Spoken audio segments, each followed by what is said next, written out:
Wow, so week one did not go too well for the Packers, huh?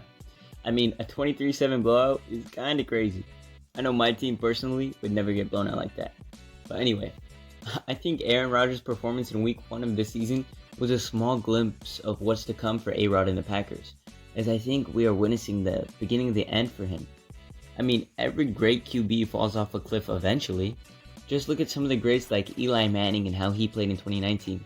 Or even Tony Romo in his play before getting injured in 2015. I mean, he eventually lost his job because of it.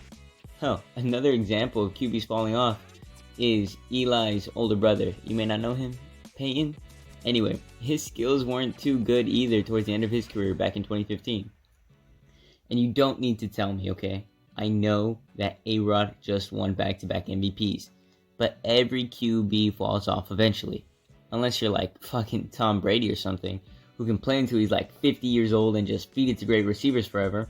Or, you're like Andrew Luck, who just decides to retire out of nowhere at like the age of 29 in his physical prime, leaving his team stranded with nowhere to go. Okay, let's get back to it. I think the Grim Reaper of QBs is coming for Rodgers next. You know what I'm saying? Especially with Jordan Love sitting in the wings. Are you telling me that you don't think Jordan Love will replace Aaron if he continues to struggle like this for weeks on weeks? Let's just take a deep dive into what happened up north in Minnesota last week, where Green Bay's offense managed to punt 3 times and turn the ball over once on downs. But before we do that, don't forget to like and subscribe, because it helps the channel. I said subscribe. Okay, thank you. Let's get back to it.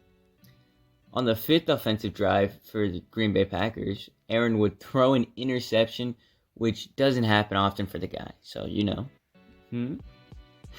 Don't worry if you're an Aaron Rodgers hater, by the way, because this game would not get better for him as he'd continue to struggle to move the ball down the field, and the team fumbled on the very first drive for them coming out of the half.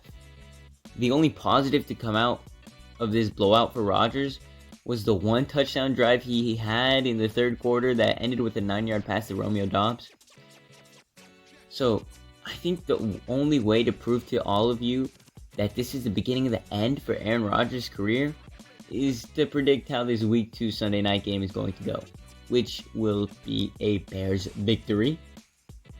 Because if Aaron plays how I think he's going to play versus Chicago, then there is no way you can doubt the downfall of A-Rod.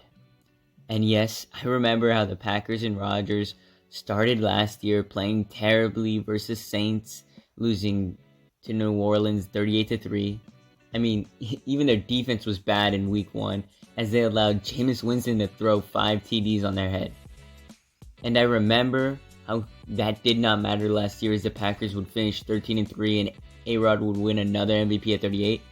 But I'm telling you, this year will be different, I promise. Because this time, Rodgers doesn't have a good team to bail him out. I mean, Devontae's gone. Other players are gone, I'm sure. And with the fall of the king in the NFC North, it's looking like the division is going to need a new superstar. Anyway, that's it for the video. I know it's not the most realistic, but when Chicago beats the Packers, the world will understand what I'm saying. Deuces.